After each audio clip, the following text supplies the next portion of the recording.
Yo, what's going on? Chavo Guerrero Jr. here, giving a big shout out to Wrestling Rehab. Keep watching, keep listening, and viva la raza. Órale.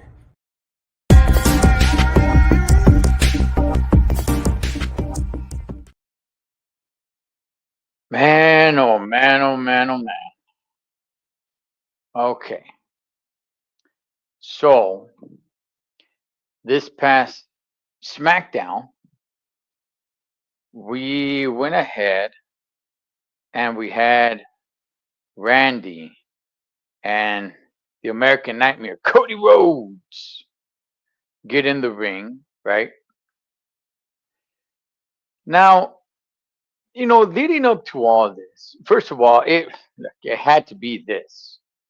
I had said it before. It's like no way, there's no way that Drew McIntyre is gonna go in there and face Randy Orton, especially not a Cody Rhodes, but it was Randy Orton that won the Chamber, and now you got Drew McIntyre over there fumbling around with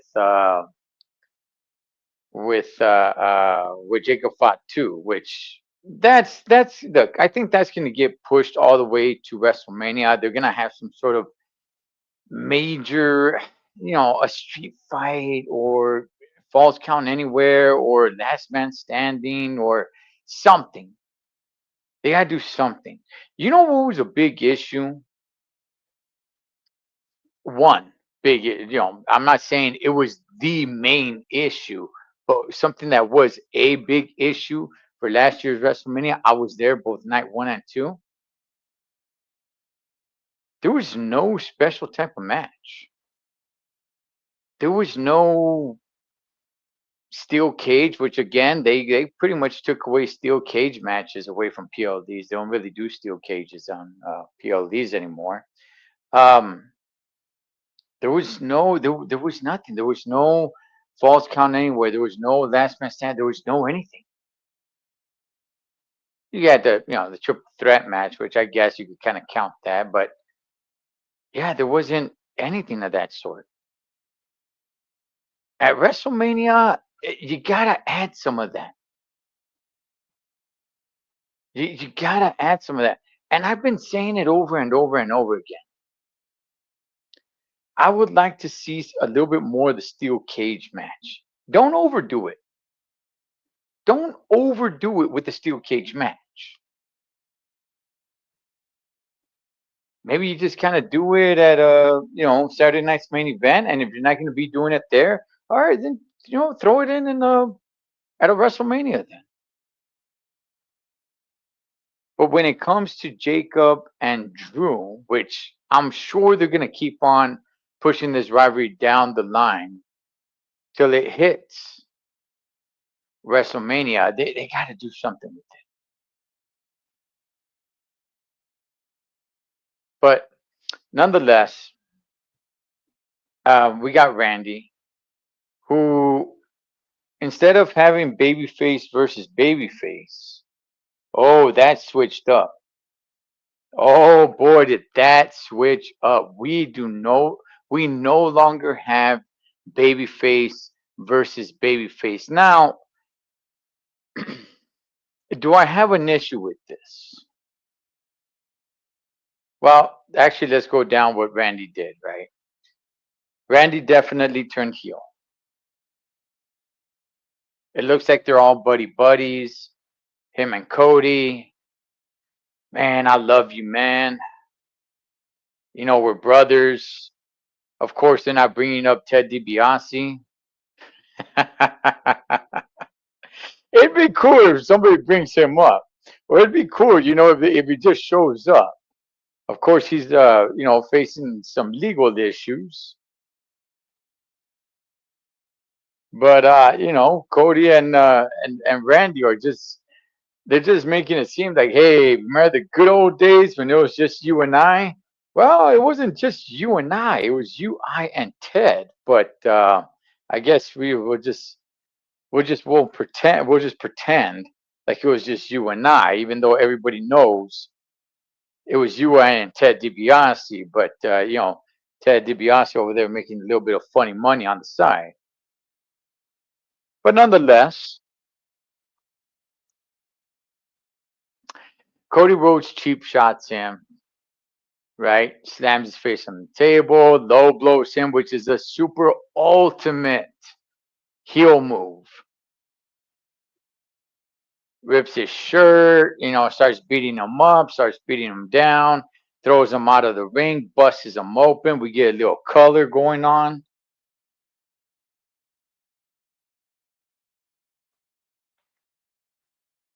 And, Randy basically got Cody completely beat down, puts him on the table. It's when all the officials come out to try to stop somebody.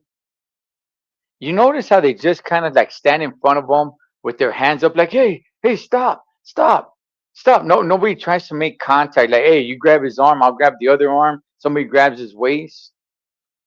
It's just like, come on, come on. They're just there, like, standing in front of him, trying to negotiate, trying to talk a little sense into him.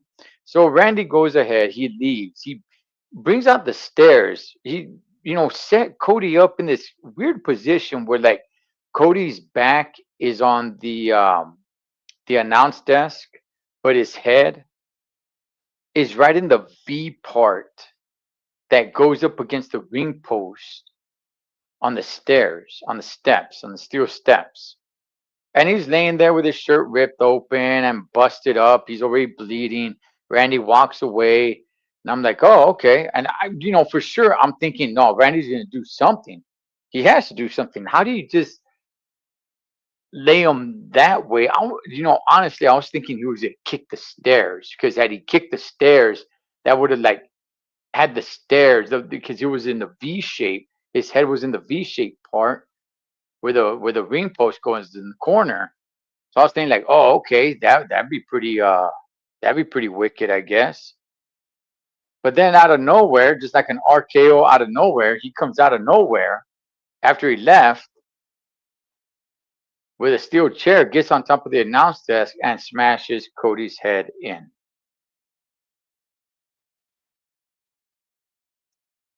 Definitely turning Randy Orton into the heel in this whole fiasco. Okay, look, this definitely does add to the main event.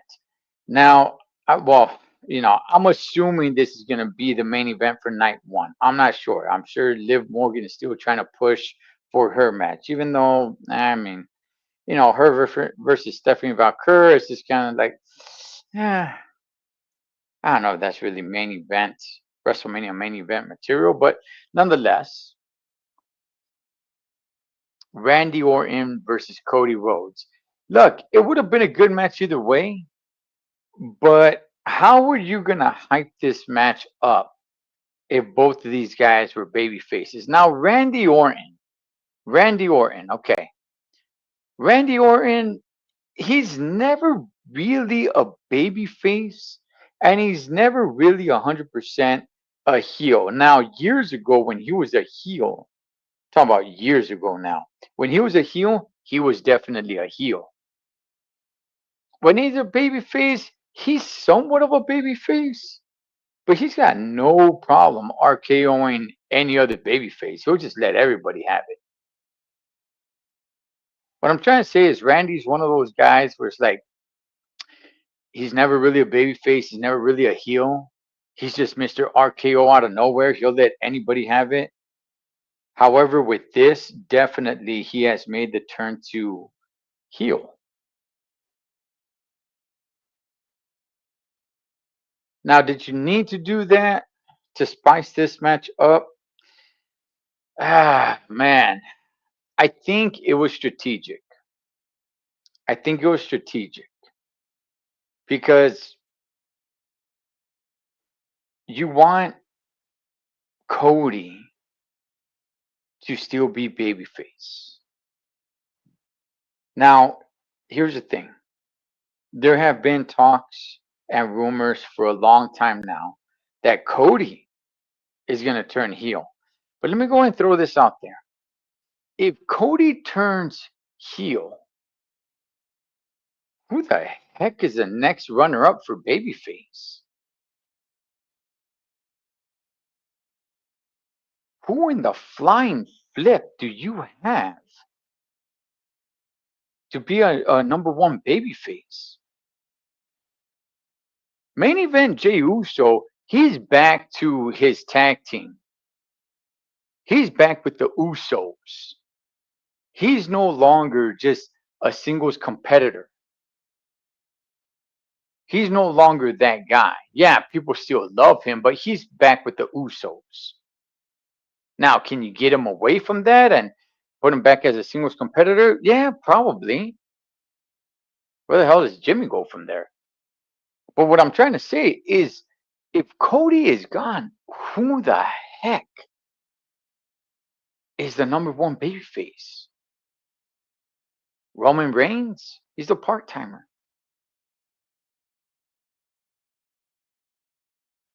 Maybe Seth Rollins, who's coming back.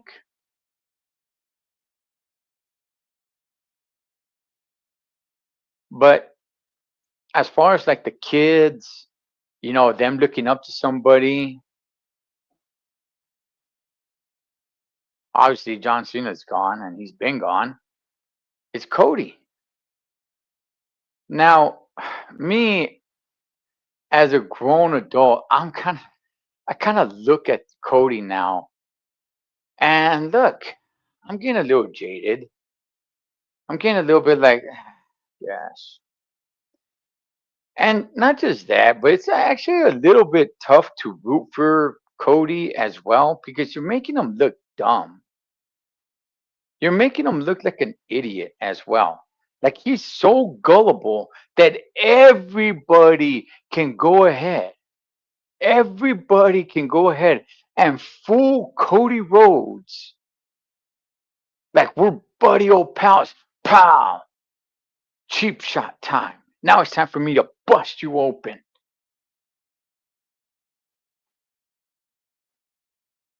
Like, how many times do we guys see this over and over and over and over again? Cody Rhodes being so damn gullible. Where it's like, all right, buddy, you're my friend, you're my pal. All right. I mean, this it was kind of the whole lead up to WrestleMania last year. Who turned on Cody last year? It was John Cena at the Chamber, right? They beat him down. Let's rip his shirt open. Let's make him bleed. And look, that probably works for the kids. That probably works for the kids. I'm getting a little tired of it. I'm kind of getting a little like, you know what? They're kind of making this guy look a little bit like a dumbass. It's like everybody could kind of fool this guy, smile and shake his hand, and we're buddy old pals. Now I'm gonna, cheap shot you or kick you in the balls, and now I'm gonna rip your shirt and bust you open. It's like how many times can this happen to you before you learn your lesson?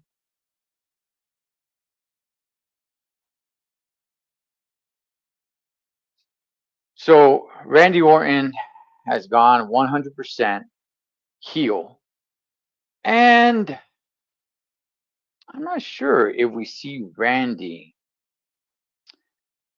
competing in the ring until WrestleMania. I'm not saying we don't see him on camera. That's not what I'm saying. I'm sure we see him on camera. I'm sure we see him getting involved and screwing over Cody Rhodes. And I'm just not sure if we see him competing, at least not a one on one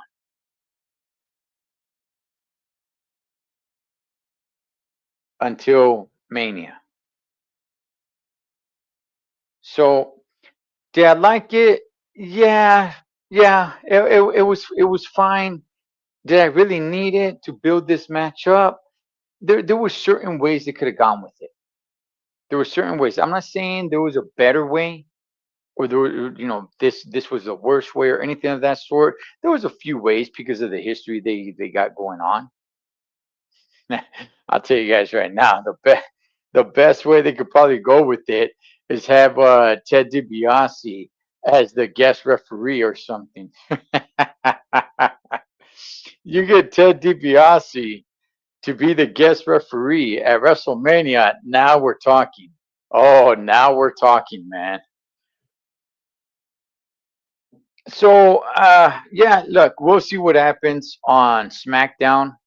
Um, I'm sure everybody's waiting for that. I look, and now I'm interested. I'm not saying I wasn't interested in this match, but we still got quite a few weeks till we get to Mania. So with Randy doing this, I don't think we see Randy in a one-on-one match until WrestleMania.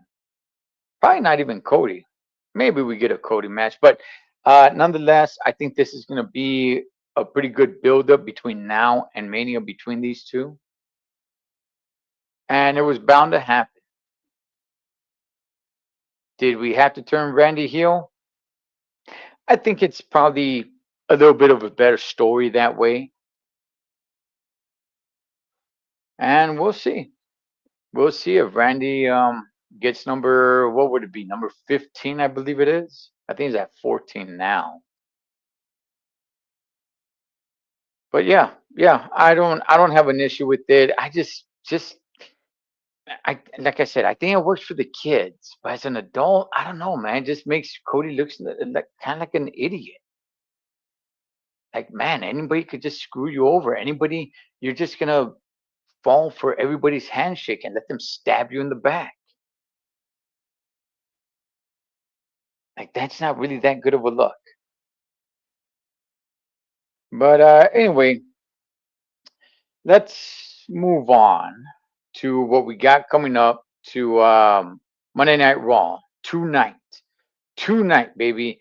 So you got Maxine Dupree versus Natty. So they went ahead and they changed Natalia's name to Natty. Now,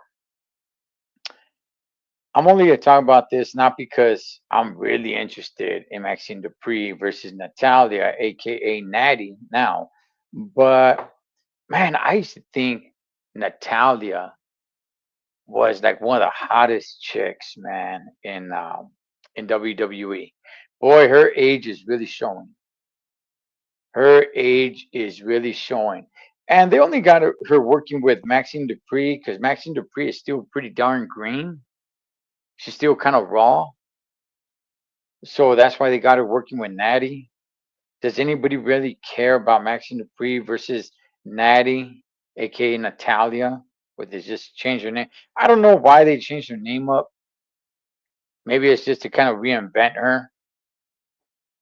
But I mean, there's really nothing you can do with her anymore. That's it.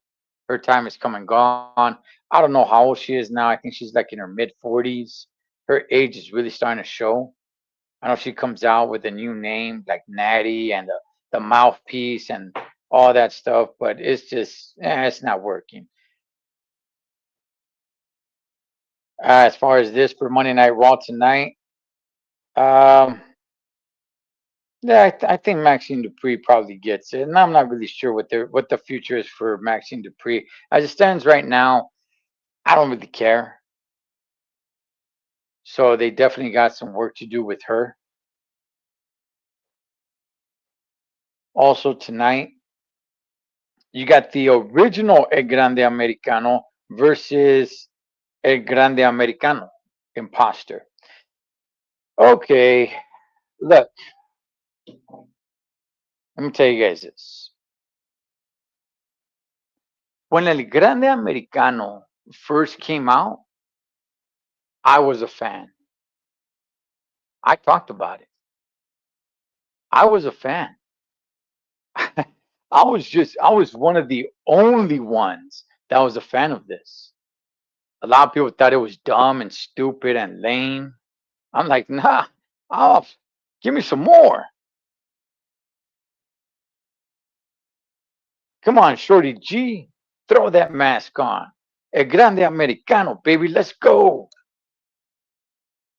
I was loving it. Obviously, El Grande Americano gets injured.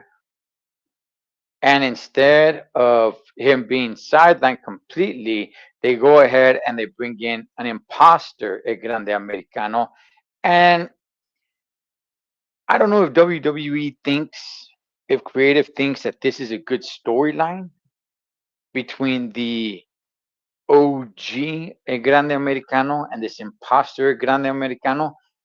But I'm going to tell you guys this, as a fan, as a fan of the Grande Americano when it first came out, because I was a fan, I spoke about it openly, saying like, I love this. As much as so many people hated it, I loved it.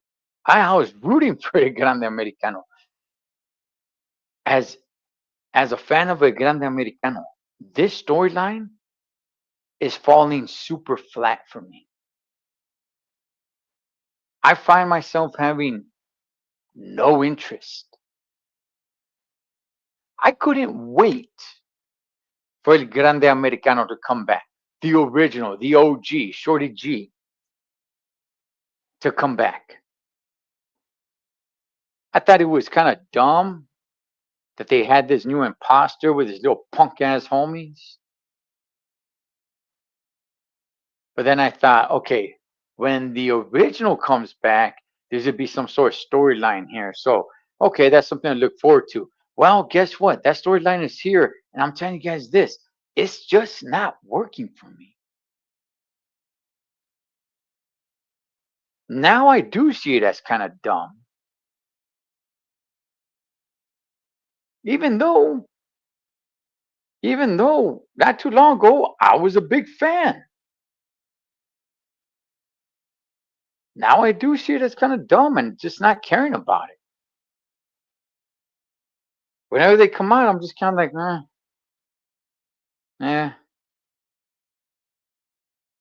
maybe I'll look at my phone and do something else while it's just kind of on in the background. Yeah, I was a big fan. So yeah, this storyline just it's just not working for me. So yeah, tonight the OG original El Grande Americano versus the imposter Grande Americano, and I don't really care. I want to care. I want. Okay, here's what I'm gonna do.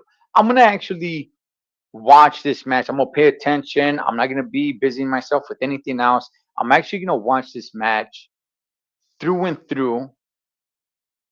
Any promo, any backstage that has to do with this storyline, I'm gonna pay attention because I want to go back to being a fan of a Grande Americano, man. I like the fact that nobody was liking it except for me. I do. But now I'm just like everybody else, just thinking like this was dumb. So I'm gonna pay attention to it all the way through and through, and let's see if they could win me back. Let's see. All right, we also got tonight on Monday Night Raw. We got Stephanie Vaquer, La Primera, going up against Raquel Rodriguez. Um,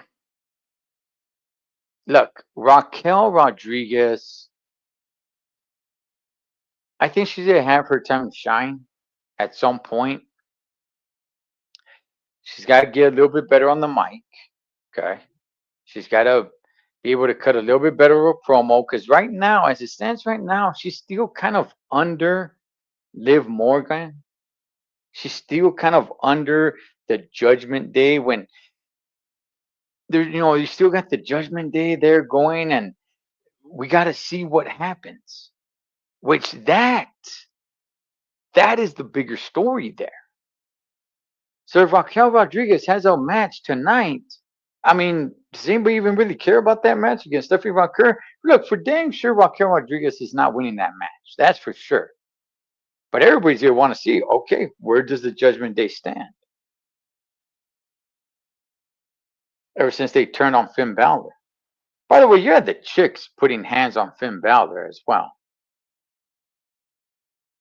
So it's not like Finn Balor's all like, you know what? I will spare the women. Nah, screw that, Finn. But look, as far as the match goes itself, I think it'll be a pretty good match. Like I like Raquel Rodriguez. She can definitely wrestle, playing a big chick.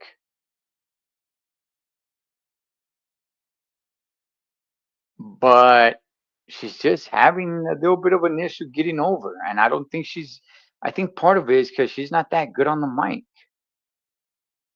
She's still under Liv Morgan. She's still under the Judgment Day. If the Judgment Day completely split up and everybody went their own direction, she would be one of the ones that suffer the most. Maybe JD McDonough as well. But I would think uh, Raquel Rodriguez will be the one that suffers the most. All right, moving on. You got tonight AJ Lee versus Bailey. Of course, Bailey went ahead. She won that gauntlet match. Now, why does she win the gauntlet match if she's gonna lose tonight? Because there's no way that they're gonna take the strap off AJ Lee. Now, something can happen where somebody gets involved for whatever reason. Because Bailey, she's a baby face, right? So is AJ Lee. But putting Bailey through a gauntlet match to earn this title shot, that's a lot just to have her go and lose. I'm thinking something's gonna have to happen, and that something, in my opinion, is gonna be Becky Lynch. Becky Lynch is some way somehow gonna get involved because I'm thinking going into WrestleMania we're gonna get a triple threat match for the women's Intercontinental Championship, which will be good. Do I want to see a one-on-one again between Becky and AJ Lee? Not really. But if you throw Bailey in the mix, now you got three OGs. I'll be down with that. And of course, in a triple threat match, anything goes. So yeah, sure, no problem. So I got I just got interference. I don't know who. Maybe Becky gets involved and attacks AJ Lee, costing Bailey a shot to win. All right. Also tonight we have Roman Reigns. Well, actually, let's go. We have Brock Lesnar. Brock Lesnar is going to be on Monday Night Raw tonight, and we're going to see who answers his call for WrestleMania. Okay, this is interesting because they're doing this pretty darn early. They're doing this pretty early. Now, are they doing this early because they want to, beef up some ticket sales? That could be. Could be, as we all know, WrestleMania hasn't been selling that well, but tickets are selling. The price of tickets for WrestleMania have actually gone down. I'm actually thinking about getting tickets now. I probably won't, but who should it be? Who should it be? Now everybody's thinking Obafemi. That'd be good. That would be good. However, is Obafemi going to get over on Brock Lesnar? Should it be Obafemi? Should it be Gunther? Well, no, maybe not, because rumor has it that Gunther is going to be facing and retiring Rey Mysterio, but we'll see. So that's something to watch out for tonight, Monday Night Raw. Who is going to answer the challenge, the Brock Lesnar challenge? Because it stands right now, he has nobody, but he will. And we're going to find out who that is. And finally, your tribal chief, our tribal chief. Where's he? He's right here.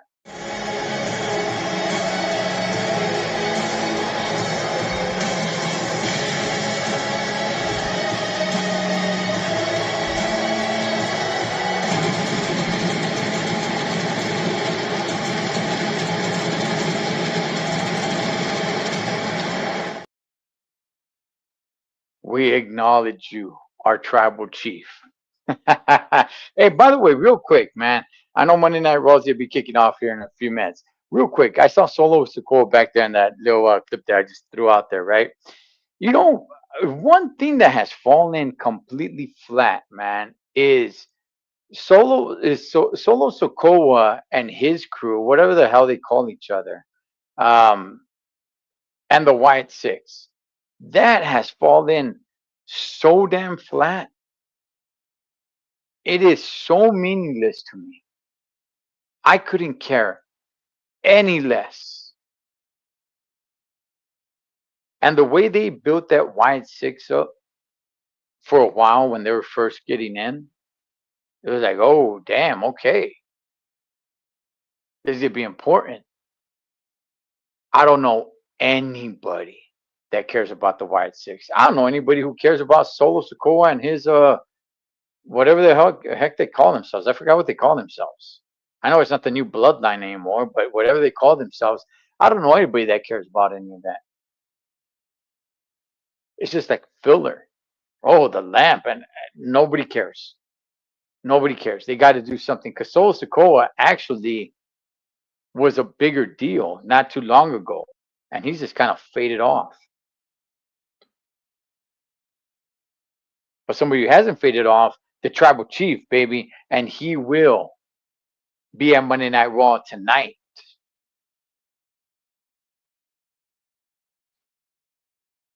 Getting in the ring, addressing the crowd. Him and CM Punk. I'm telling you guys this, man.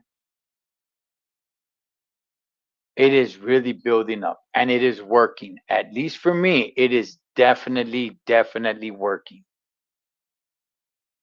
Coming from somebody who couldn't care any less about CM Punk, man, I am getting pumped up for that matchup. Which way do they go?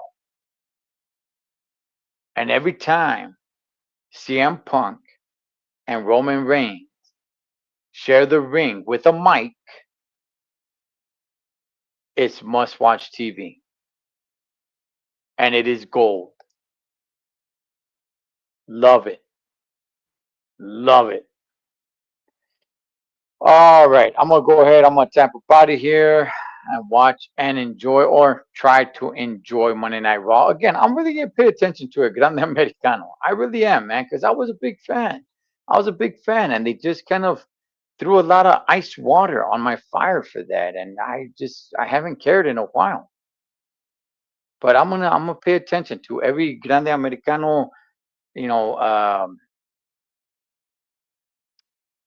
any promo that they have, anything backstage, anything, anything and everything. I'm gonna pay attention to see if they could win me back over. All right, you guys enjoy Monday Night Raw. I'll catch you guys on next one.